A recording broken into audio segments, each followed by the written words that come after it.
What's up, everybody? I'm back with another video game review, and this is another special one today. And this game review was made possible thank you to LikunMiffery for letting me borrow. We did his Wii U games already, and now we're on to his Wii games that he's letting me borrow for reviews. So once again, thank you to LikunMiffery for letting me do that. To let you guys get these ones. So this was the first one. It was actually going to be a different game, but the disc was not in the case, so we're getting that one figured out. So I moved on to the next one on my list, and that is none other than Super Paper Mario for the Wii.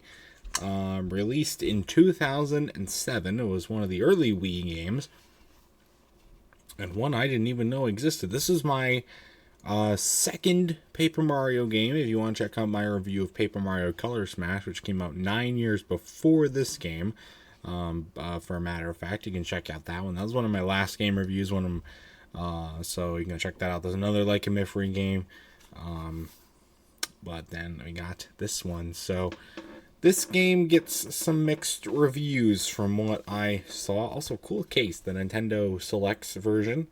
I know not many people always have this version, but there you go.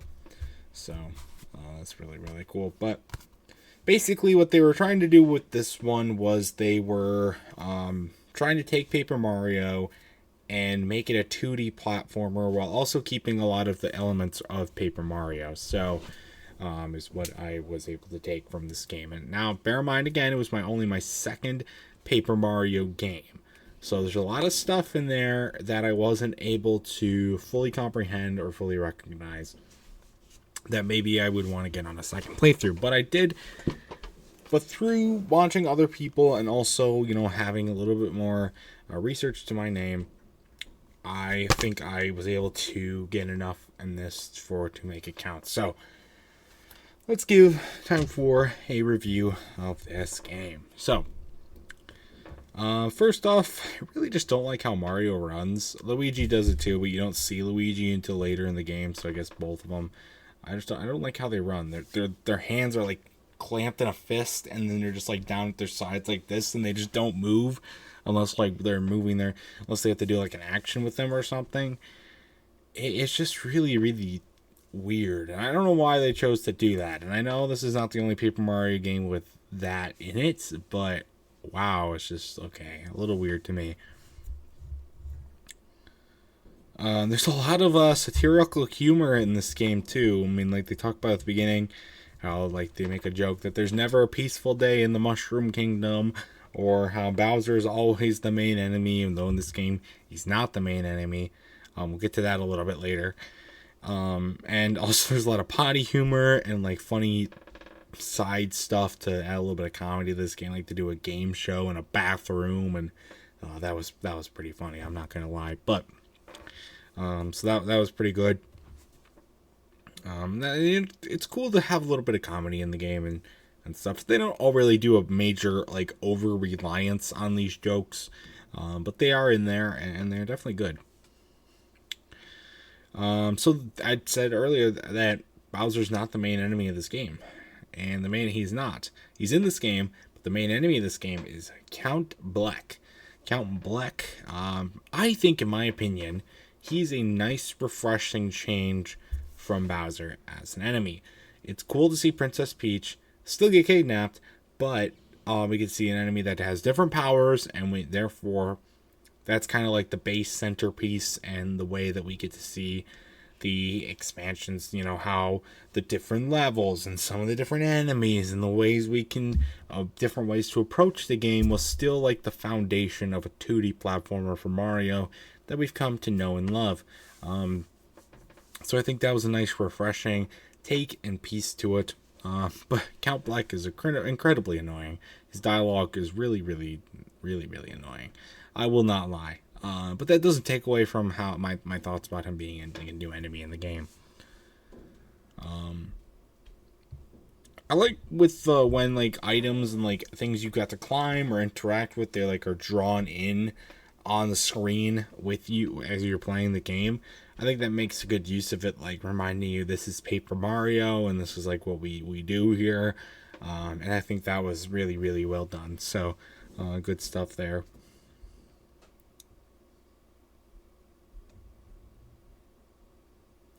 I also thought that there are. Let's talk about the levels, because they are a lot different from other 2D platformer Mario games, especially during this time. We had the New Super Mario Bros. On the DS, and the one on the Wii, and then the 3D lands, and New Super Mario Bros. 2, and even up to like New Super Mario Bros. U. These levels are a lot different, and I think they take some of the stuff that we see in like the 3D ones, like the 3D Mario games like Sunshine and Galaxy, and later on Odyssey and Galaxy 2, and we get to see them in more of a 2D form, and they work really, really well. I love the new levels, and you get to interact with characters in like a village and stuff. And as you go along, there's other people to talk to and things to do. And it gives just more, instead of just trying to navigate the level, it gives you a little bit more of a opportunity to just enjoy the level and enjoy every little nook and cranny that there is to explore and items to find or things to do in this game. And again, this is only my second ever Paper Mario game, so I don't know if that's a staple in like the other ones. There are a few more on the list, and probably will be a few more once I finish taking inventory of all of our games. But that was really, really good. So I like that. It was nice. They're very elaborate. And they make Paper Mario, and then some like them levels, they feel more like a Paper Mario. That's kind of like a callback to Paper Mario with how these are done, and how it works. So I like that. And then also, there's also new enemies in the game. There's still some regular ones. We get to see Koopas and we get to see Goombas, and we get to see other kinds of new enemies. And they're not like super unique, and they don't like, none of them really like stand out. At least I'm not talking about like bosses or like mini bosses even. I'm talking about just like regular enemies as you go and traverse the levels. None of them really stand out, but they're still cool additions and cool. They work well in this game for sure. So. And then the items. The items are a lot different in this game because they were also, again, trying to incorporate Paper Mario. You don't get just simple power-ups that you, like a fire flower, and you can turn into a fire flower suit. And then the mushrooms, I think, took the biggest hit with that because they are severely nerfed. Now, instead of you being bigger when you get one, you just fill up part of your health. And yes, there is health, and that's part of a Paper Mario thing again. And you get like attack stats and experience points and all that stuff to go along with like Paper Mario. And I guess that shows how much it works, how much they tried to incorporate both the regular Paper Mario RPG with the 2D platformer that they were trying to go with the Wii. So, but the mushrooms are severely nerfed because of it. They're not nearly as important. But we get some other cool ones. We get the ghoul one. That was pretty cool. The ghoul mushroom. And some other stuff. So. And of course, attacking the enemies. You can't just stomp on them anymore. And you don't stomp on it like the big bosses. You don't stomp on them 3 times to beat them anymore either. You have to hit them multiple times to kill them. Most times you can kill them in 1 or 2 hits. That's usually what you can do, even when you start out when you're like lower level. Because yes, there are levels. I don't know if I talked about that already, but you do like level up and stuff. That you do that, and so it's not like the worst thing in the world. It just caught me off guard a little bit when I started playing the game because the 2D platform just used to being able to jump on a Goomba and it's dead. Now it's not. So you get used to it pretty easily, but it can catch you off guard at the beginning, especially if you've never played a Paper Mario before or only played like one other game. Just take a note of that. Another feature is like you take with the motion controls of the Wii, so you take the Wii remote, you point it at the TV, and you and then like it's supposed to like help you search for stuff, like hidden doors or whatnot.